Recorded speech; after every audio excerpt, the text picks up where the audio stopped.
Olá, onde quer que estejamos, que nos sintamos acolhidos pelo amor, pela paz do Mestre Jesus e por toda a espiritualidade amiga aqui da casa de João Ramalho.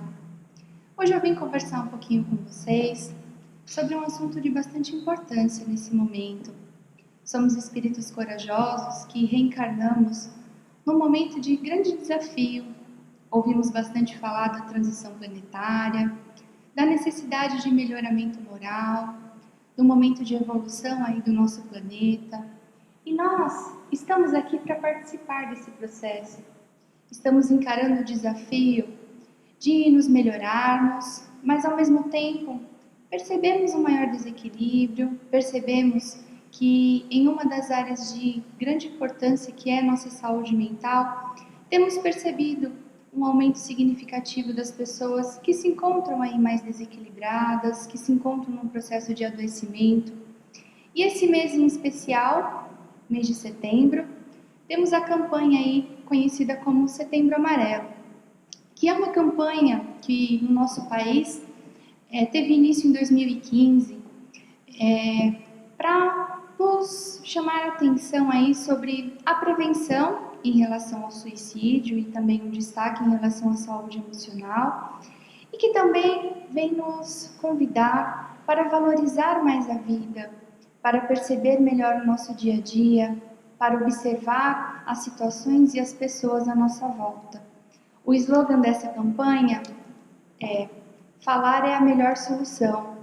E como nós temos conseguido falar a respeito do que sentimos, do que temos passado, isso é uma coisa muito importante nesse momento. Essa campanha foi desenvolvida aqui no nosso país por 3 órgãos de bastante importância: o CVV, Centro de Valorização da Vida, a Associação Brasileira de Psiquiatria e também pelo Conselho Federal de Medicina. E por que será que foi criado um mês específico para falarmos sobre isso? Sabemos que pensando em suicídio, é uma coisa já que tem tido um número muito elevado. Percebemos que nos jovens, inclusive, nos últimos dados levantados pela OMS, a segunda maior causa de morte entre os jovens de 15 a 24 anos tem sido por causa do suicídio. E baseado em pesquisas dos motivos, baseado em pesquisas sobre o adoecimento dessas pessoas que passaram por isso e dos familiares que vêm aí a sofrer em relação a isso, tem-se um dado de que 9 em cada 10 casos de suicídio poderiam ter sido evitados. E como teríamos feito isso? Na verdade, já se sabe que o suicídio ele é um ato, assim, uma pessoa que se encontra em extremo desespero, uma pessoa que necessita ali, busca aliviar o sofrimento, e que este sofrimento vem principalmente em função de adoecimento emocional, em função aí de transtornos psicológicos e emocionais, que não acontecem de uma vez, que tem um período, que desenvolvem-se às vezes inclusive muito cedo, que tem interferência de todo o meio e que de alguma forma poderiam ter sido tratados, poderiam ter sido cuidados, e que às vezes apenas quando a situação ocorre é que nos deparamos com o que poderíamos ter feito. Então é uma forma de nós conseguirmos olhar melhor as pessoas à nossa volta, olhar melhor as nossas emoções e o como temos também lidado com o mundo. Ainda trazemos culturalmente muitos tabus em relação à saúde mental. Ainda julgamos as pessoas que se conseguem falar sobre isso, falar sobre uma tristeza intensa, falar sobre situações então, de depressão, de ansiedade. Enquanto não conhecemos esses transtornos, enquanto não passamos por isso, muitas vezes é difícil compreender, porque o que para nós às vezes é uma tristeza, para outra pessoa vai muito além disso. Muitas vezes ela perde a motivação, ela perde a energia, a força para lidar com as situações do dia a dia. Muitas vezes a carga fica muito pesada, ela não consegue dar conta. Muitas vezes, ela realmente não consegue enxergar as coisas boas que nós de fora estamos vendo da vida dela. Mas não é apenas uma questão de querer, não é uma frescura, não é falta de Deus. Envolve todo um conjunto de situações. Em psicologia, compreendemos que o ser humano ele é um ser bio, psico, social e espiritual. O que significa isso? Nós temos aqui o nosso corpo biológico, né? O corpo ao qual aprendemos no Espiritismo, que nos é emprestado para que reencarnemos em nossa missão. Temos o nosso psíquico, que envolve todas as nossas experiências e que na visão espírita sabemos que não são apenas dessa vida, que trazemos inclusive de outras encarnações. Temos as nossas relações sociais, o quanto é importante dividirmos as nossas experiências, os nossos desafios, as nossas lutas com os irmãos. E temos também o nosso lado espiritual. Em psicologia, entendemos essa espiritualidade como o reconhecimento existencial, como o propósito de vida que temos, e através das religiões compreendemos a existência de Deus, compreendemos que existe um ser maior que cuida de nós, um ser maior que está o tempo todo nos acolhendo e que estar aqui neste momento tem uma finalidade maior. E diante disso, quando há um adoecimento, por exemplo, como a depressão, precisamos compreender que envolve um pouco de todas essas esferas. Vai além do querer estar bem. Envolve muitas vezes a necessidade realmente de um tratamento, de uma busca que ela seja conjunta. Muitas vezes precisamos sim buscar um psiquiatra, avaliar a necessidade de medicação, porque há um desequilíbrio biológico em nós.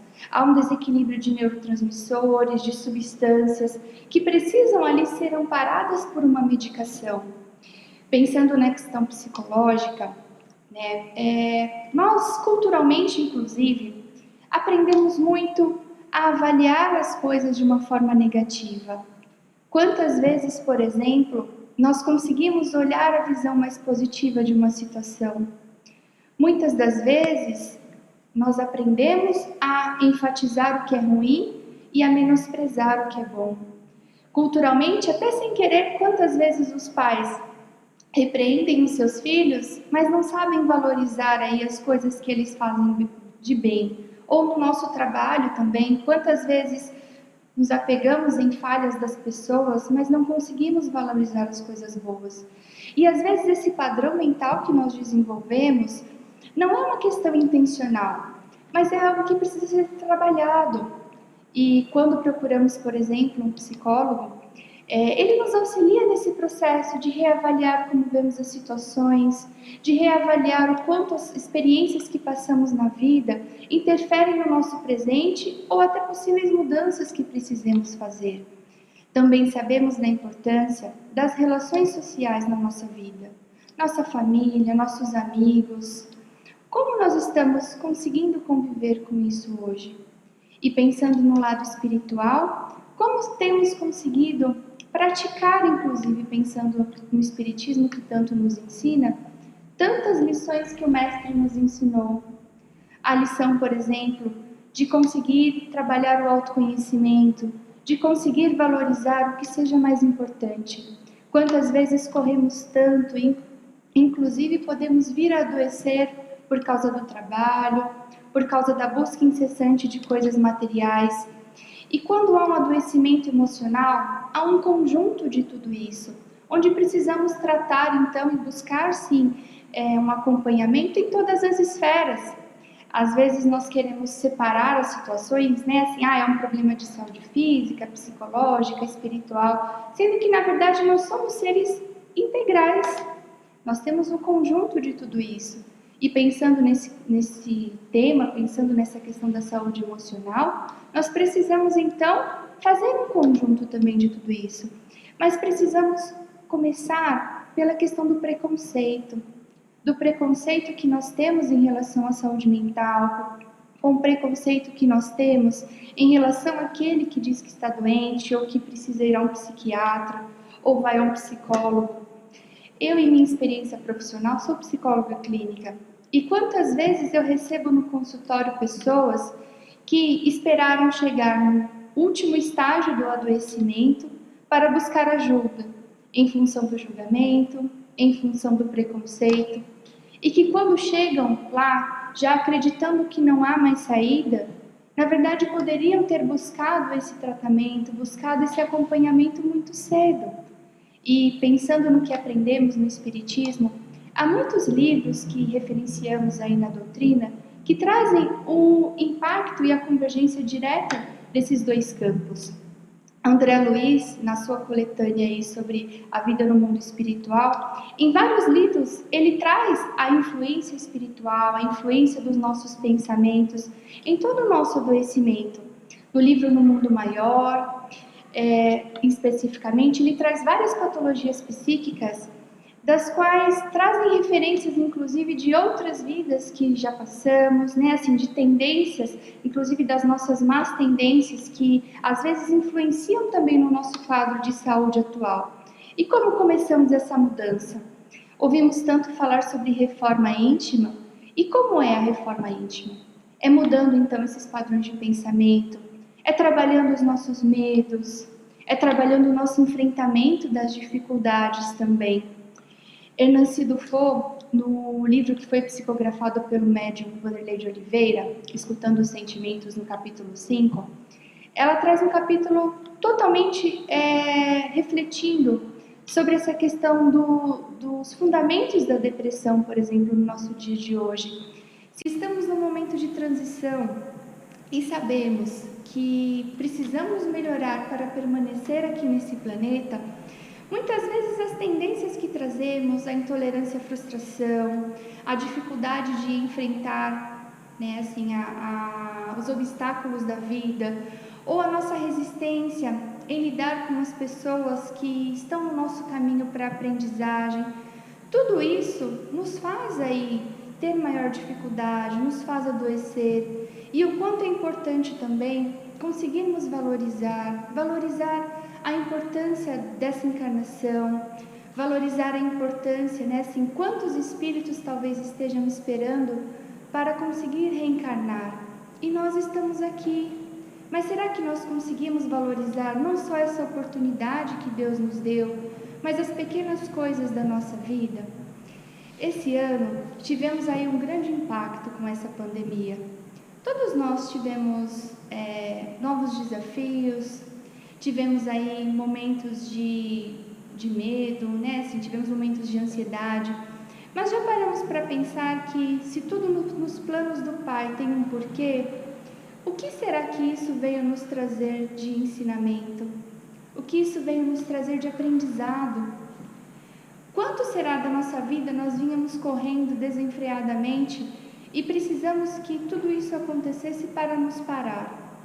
Mas o que levaremos e mudaremos a partir de então?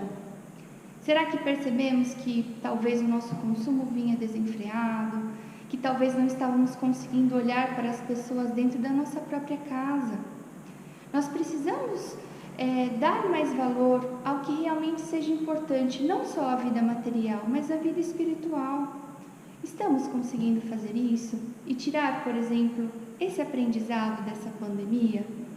Estar adoecido emocionalmente ou ter alguém adoecido em nossa família também traz algum aprendizado a nós, que talvez seja de mudanças. O que eu preciso mudar? O que eu preciso reconhecer de bom na vida? Talvez vivemos em uma época, né? Então vivemos na época do Uber e do iFood, né? Onde as coisas estão muito mais fáceis também. E isso nos faz talvez não conseguir dar valor às pequenas coisas. Será que nós conseguimos valorizar ter um lar, ter um alimento, ter pessoas ao nosso redor? Conseguimos valorizar as bênçãos de cada dia? Conseguimos trabalhar a gratidão em nós? Todos os sentimentos bons, todo o olhar positivo que tivermos em nosso dia a dia, auxiliará também em nossa saúde emocional e daqueles que estão conosco. Será que conseguimos fazer um elogio e valorizar o que as pessoas estão à nossa volta estão também fazendo por nós? Pensando em gratidão, costumamos avaliá-la como um sentimento, inclusive, voltado a Deus, voltado à religião, mas vai muito além disso, né? E pensando nas substâncias também no nosso corpo, toda vez que conseguimos nos sentir gratos e satisfeitos por pequenas coisas, melhoramos também a nossa saúde psíquica, emocional. E quando nós elogiamos alguém, quando nós contribuímos com algum irmão, com alguém dentro do nosso lar, tudo isso está fazendo uma promoção da saúde mental. E é importantíssimo que nós nos atentemos a isso, que nós respeitemos também a dor do outro, que nós demos espaço, inclusive, para que ele consiga se abrir. Muitas vezes as pessoas têm medo de abordar com seus familiares o tema sobre suicídio, né? Assim, pensa no sentido de estar às vezes estimulando. Mas se observamos em alguém do nosso lar, alguém de nossa volta, mudanças comportamentais, mudanças na forma de ser, na forma de lidar com a vida, são sinais que precisamos trabalhar. E não precisamos ter medo de perguntar a ele, né? Assim, se ele está bem, perguntar a ele se em algum momento ele pensa algo de ruim à vida ou quais as perspectivas futuras para ele, inclusive orientá-lo a buscar ajuda especializada, a buscar os tantos tratamentos que nós falamos aqui. E se nós pensarmos, claro que Deus nos concede o livre-arbítrio e cada um é responsável por suas escolhas. Ninguém que tenha passado, por exemplo, pela situação de um familiar que tenha se suicidado é responsável por isso diretamente. Mas se nós pudermos evitar, promover a saúde daqueles que estão conosco, não seria muito melhor, né? Assim, porque se nós observarmos alguns sinais que são importantes de nós percebermos nas pessoas à nossa volta. Por exemplo, e não só as pessoas, mas também em nós. Às vezes nós estamos tão preocupados com as pessoas à nossa volta, mas não nos observamos. Achamos que algumas mudanças em nossas emoções, mudanças em nossos comportamentos, elas são completamente naturais, mas podemos também estar entrando em adoecimento. E quanto antes descobrirmos isso, antes poderemos buscar auxílio. Que sinais são importantes de nós observarmos, por exemplo? Intensidades emocionais. Então, estar triste às vezes, ter dias um pouco mais para baixo, é normal a todo mundo. Todos nós podemos ter situações que nos deixem um pouco mais cabisbaixos, mas se eu tenho, por exemplo, uma tristeza que seja muito intensa ou uma irritação muito prolongada, né? Às vezes entrarmos em discordância, nos irritarmos ou discordarmos de situação é normal, mas se isso acontece de uma forma prolongada, se parece que eu não consigo lidar muito bem com as situações, tudo me irrita muito ou tudo me entristece muito, eu preciso observar, será que isso é natural? Né? Será que não há algo aí que está em desequilíbrio? Alterações também no nosso dia a dia. Quando algo que nós fazíamos que nos dava muito prazer passa a se tornar desgostoso, quando passamos a nos isolar das pessoas, passamos às vezes a faltar no trabalho, a desistir das tarefas escolares, né, de universidade, quando passamos a não ver sentido nas coisas que fazemos no dia a dia. Isso também é importante, né? Assim, podemos sim ter momentos de estresse, todos nós. Ninguém estará o tempo todo feliz, o tempo todo satisfeito. Mas quando isso se torna muito recorrente ou a gente observa uma crescente, é um sinal de alerta. Quando também percebemos mudanças em nosso padrão de sono e de apetite, então, como eu ando dormindo? Eu durmo a maior parte do tempo bem, né? Assim, tem um dia ou outro que eu tenho insônia, ou será que há muitas noites, por exemplo, eu não durmo? Ou durmo demais, porque ambas as situações, né, assim, são alterações. A mesma coisa com o apetite. Eu sempre comi uma determinada quantidade, eu gostava de me alimentar e eu passo a não me alimentar. Ou eu passo a comer exageradamente. Então, são sinais do nosso corpo de que algo não está muito bem. Quando também observamos um aumento ou um início de comportamentos muito compulsivos em relação a álcool, a drogas, a jogos eletrônicos, o que é uma atualidade, Em relação também à própria alimentação, né? Costumamos falar tanto dos vícios no sentido dos vícios ilícitos ou mesmo apenas de álcool e drogas, mas todo comportamento que parece que costumamos buscar como forma de alívio ou prazer instantâneo para amenizar algo que se encontra negativamente muito intenso em mim, nós precisamos então ficar em alerta e buscar sim essa ajuda especializada. Se temos uma tendência a um isolamento social, então se eu gostava de estar no meio das pessoas, em atividades religiosas, familiares, e eu passo a não querer mais estar com as pessoas, isso é um sinal. E isso também vale para as pessoas que convivem conosco, aquela pessoa que sempre estava conosco e de repente ela passa a não estar mais presente. E por último, uma coisa também muito importante, como andam os meus pensamentos, né? Ouvimos tanto falar no Espiritismo, inclusive, sobre vigiar os nossos pensamentos. Só que às vezes nós queremos negar, né, os pensamentos que vêm em nós, ou mesmo nos sentimos muito culpados por eles.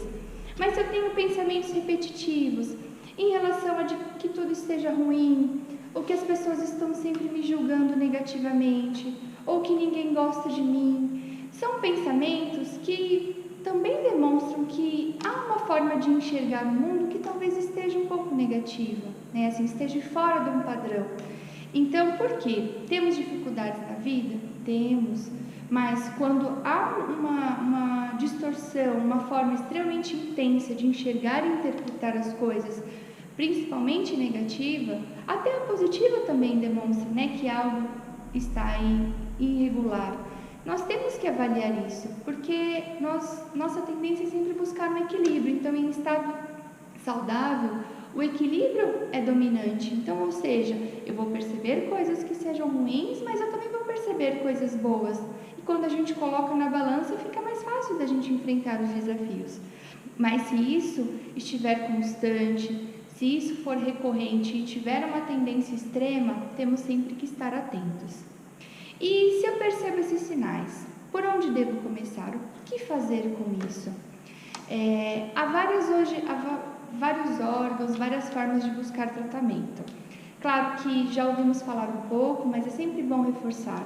Hoje temos aí a central do CVV. O que é o CVV? Centro de Valorização da Vida. É um canal de comunicação que, às vezes, é aquele momento que você sente que precisa falar com alguém, que tem algo que, às vezes, a você, inclusive, lhe traz sentimentos como vergonha, constrangimento, ou que você sente que será julgado por alguém que está próximo a você. Nessa central existem aí voluntários que podem te receber, podem te ouvir. É um ambiente completamente sigiloso. O contato é gratuito, então através do número 188 hoje, de telefones fixos ou de celular, conseguimos ter esse suporte e até uma orientação do que fazer, a quem buscar. Também temos aí na rede pública, inclusive, os CAPs, que nas regiões, então aqui mesmo, né, estamos em São Bernardo, embora talvez tenham pessoas aí vindo de outros locais, temos o CAPs que atende 24 horas, que tem atendimento emergencial, onde teremos aí profissionais de psiquiatria, de psicologia, que podem nos dar esse suporte, podem tirar as nossas dúvidas. Também são profissionais que têm a sua formação, tem a questão do sigilo também, tá? E que não terão julgamento, que conseguirão trabalhar com a sua demanda e lhe orientar da melhor forma. Além disso, contamos também com a rede privada, né? Assim, todos os convênios, aqui tem convênios, tem aí profissionais habilitados também para lidar com isso. E pensando em tudo que Jesus nos ensinou, pensando no quanto Ele nos orientou aí sobre o amor, sobre o acolhimento, lembrar que a melhor forma de tratarmos e abordarmos o assunto com quem estiver conosco sempre é através do amor, através do acolhimento, fortalecendo a esperança nesse irmão. Todos nós aqui somos capazes de nos ajudar, precisamos identificar, precisamos olhar, mas o amor deve prevalecer, porque aquele que está adoecido, ele já está se sentindo tão culpado, ele já muitas vezes tem tantos sentimentos e pensamentos que ele precisa reconhecer em nós um amor, um acolhimento. E se nós estivermos também sentindo algo desse tipo, que busquemos as pessoas ou essa forma, né, esses locais de atendimento e busquemos ajuda, né? Muitas vezes quem está ao nosso redor também não consegue compreender ou entender o que se passa em nós. E por isso precisamos aprender a trabalhar esse orgulho, né? Assim, ou às vezes essa vergonha, e nos expor, colocar aí que não estamos bem, ou até pedir um auxílio, pelo menos para que procuremos um canal ou um profissional que nos auxilie. Sabemos que estamos num período difícil. Essa transição planetária trouxe muitos males que de repente, né, estavam encobertos, até para que nós possamos os ver. E acho extremamente positivo quando nós pensamos na expansão de consciência, naquele movimento de que o que antes não nos chamava atenção, hoje nos indigna, hoje nos leva uma tristeza, até uma empatia em relação ao outro, quando vemos tantas coisas acontecendo ao mesmo tempo. Mas lembremos que não conseguimos mudar tudo de uma vez, conseguimos trabalhar com o que estiver ao nosso alcance. Para um primeiro momento, precisamos estar bem, precisamos tentar cuidar, olhar e amar quem está mais próximo de nós, para que depois, em conjunto, em uma rede de irmãos que estão aqui passando por esse mesmo processo, que estão aí tentando se melhorar, consigamos aí nos unir e passar juntos por esse processo cheio de atribulações. Eu espero ter podido contribuir um pouquinho, que nós reconheçamos o valor da vida, a importância de estar aqui. Nunca estamos sozinhos, nem pelas pessoas à nossa volta e nem por essa espiritualidade. Aprendemos que Deus está sempre conosco, que o Mestre Jesus está conosco e nos orienta a todo momento. Então, todas as casas, inclusive a casa de João Ramalho, também estão aqui para nos amparar. Então, se nos sentirmos sozinhos, lembremos que somos importantes, a nossa vida tem valor, né? E todos estão querendo que estejamos bem, mas precisamos começar por nós, em buscar ajuda, em reconhecer essa importância e valorizarmos cada segundo, cada momento que Deus também nos permitiu. Agradeço essa oportunidade, que possa auxiliar aí as pessoas que estejam assistindo e que a paz do Mestre Jesus, o amor que Ele nos ensinou, fique em nossos corações e nos permita auxiliar e se recuperar de qualquer situação.